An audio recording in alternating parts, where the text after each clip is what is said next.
में आएगी जो हमें समझ में आती है, चाहे हम पश्चिम बंगाल गए या हम उत्तर प्रदेश गए या हम तेलंगाना गए, अब हरियाणा में है, बीजेपी के अगेंस्ट एंटी इनकम्बेंसी नजर आती है, लोगों की नाराजगी नजर आती है, जिसमें से जो नाराज लोग हैं कुछ तो बीजेपी के खिलाफ वोट कर रहे हैं, लेकिन बहुत लोग ऐसे हैं जो बीजेपी को नाराजगी के बाद भी वोट दे रहे हैं। उनको लगता है कि शायद प्रधानमंत्री मोदी, बीजेपी से ज्यादा प्रधानमंत्री मोदी का कोई ऑल्टरनेटिव नहीं है। जैसे उन्होंने ओआरओपी की बात करी, बोला कि विदेशों में भारत का नाम रोशन हो गया, ये एक बहुत ग्राउंड फीडबैक है। और लोगों से बात करें, सर आपका नाम क्या है? मेरा नाम तो राजेश।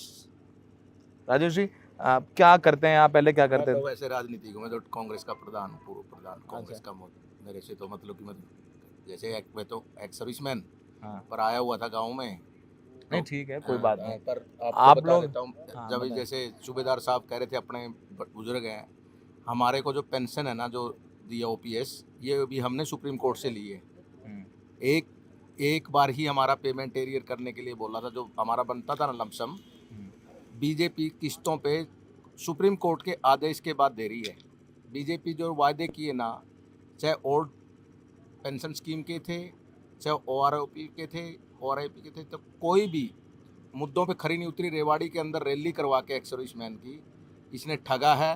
4 साल हमारी अग्निवीर योजना लागू कर दी है। मैं खुद एयरफोर्स से हूँ, 20 साल जॉब करके आया हूँ। तो पेंशन लेके ही जब व्यक्ति आता है तो उसका आगे पालन पोषण चलता है। ये सरासर युवाओं के साथ अन्याय है। युवा विदेशों में पलायन कर रहे हैं, अपने मकान गिरवी रख के जा रहे हैं। बेरोजगारी का मातम इस तरह छाया हुआ है कि कोई भी, आज हमारे गांव से, इस गांव से भी 200 के करीब युवा जा चुके हैं डाकल गांव से, और करीब डिस्ट्रिक्ट जींद से 30,000 युवा विदेशों में पलायन कर चुके हैं। इतना ड्रेन आउट कर दिया। भारत का नाम कह रहे थे एक बार रोशन किया, कोई नाम रोशन नहीं किया। नाम रोशन पहले से था, पहले क्यों नहीं था रोशन? रोशन शुरू से था। जो कांग्रेस पार्टी ने, जो कांग्रेस नेहरू जी ने जो आईआईएम बनाए थे, उनको बेच खा रहे हैं, प्राइवेटाइजेशन कर रहे हैं, एयरपोर्ट बेची जा रही हैं, सभी प्राइवेटाइजेशन करके। मैं तो देखो कट्टर कांग्रेसी हूँ, मैं तो जब पार्टी का हूँ, तो 2 आदमी खरीद रहे हैं, 2 आदमी बेच रहे हैं। अमित शाह और मोदी जी देश की चीज़ों को बेच रहे हैं, अडानी अंबानी खरीद रहे हैं। ये बिल्कुल सरकार हर मुद्दे पे, महिलाओं की सुरक्षा हो चाहे, हर मुद्दे पर फेल है। हम तो जाके अपने 5 गारंटी योजनाएं बताते हैं कि कांग्रेस ऐसे करेगी। हमारे टाइम में 450 रुपये का सिलेंडर था, इन्होंने 1150 तक ले गए, 200 रुपये कम करके। अब जब इसका टाइम आया है वोटों का, 900 रुपये कर दिया और 950 कर दिया। तो ये सरकार ध्यान भटकाने का काम करती है। मैं चाणक्य की एक चीज़ पढ़ रहा था कि जब कोई शासक से जनता नाराज हो जाती है तो वो ध्यान भटकाने के लिए क्या करता है, पड़ोसी देश पर आक्रमण कर देता है। तो पड़ोसी देश पर आक्रमण कर देता है, जनता के अंदर देशभक्ति की भावना हो जाती है, उसके किए बुरे कर्मों को भूल जाते हैं। जिस प्रकार पिछले बार पुलवामा के अंदर 40 हमारे सैनिकों को उग्रवादी मार गए या क्या, उनकी कोई इंक्वायरी नहीं है, सरकार उससे पीछे हट रही है। तो हमारे को पिछले बार कोई बीजेपी आने वाली नहीं थी।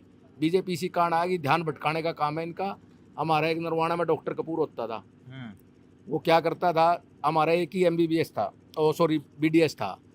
तो एक गांव की ताई चली गई झाड़ कटाने के लिए अपनी दाढ़, तो उसने क्या करे, अपना उसका लगाकर उसकी बगल वाली जिसमें कीड़ा लग रहा था वो तो काटी नहीं, दूसरी काट दी।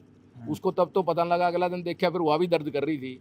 तो उसने कहा कि ये तो देखा, चेक करा शीशे में, देख कर बोला इसको ये तो काली पड़ी है, कीड़ा लग रहा है इस पर। तो वो बोला कि डॉक्टर के पास गई, तो डॉक्टर से उसने बात करी कि ये कैसे क्या हुआ। तो उसने कहा, बोली बुढ़िया, मैंने तो जिस झाड़ पे बैठ के कीड़ा काटे करता ना, वह जड़ तक हट दी। तो जो अच्छी चीज़ है उसको तो जड़ से ख़त्म कर रहा है और बुरी चीज़ को अंदर छोड़ रहा है। इसने देश का बिल्कुल, चाहे आज कुछ भी कहते रहे हम, हमारे को भिखारी बना दिया है। 5 किलो अनाज में हमारे युवाओं को, हमारे परिवारों को बेरोजगार कर दिया गया है, जो एससी वर्ग के हैं या बीपीएल दर्शाते हैं। और यासी नाम की कंपनी ने तो ये कहा, इन बुजुर्गों की जिनके 95 साल की तो पेंशन काट दी गई, और गरीबों को यासी नाम की कंपनी ने अमीर दर्शा दिया है और अमीरों को गरीब दर्शा दिया है। बिल्कुल घोटाला इस सरकार के अंदर जितना हुआ है, अपने घोटाले दबा रही है। सरकार यहाँ से जाने वाली है। हरियाणा के अंदर तो इतनी बुरी तरह हारेगी बीजेपी, आप सोच नहीं सकते। चलिए ठीक है, आप कह सकते हैं आप कांग्रेस पार्टी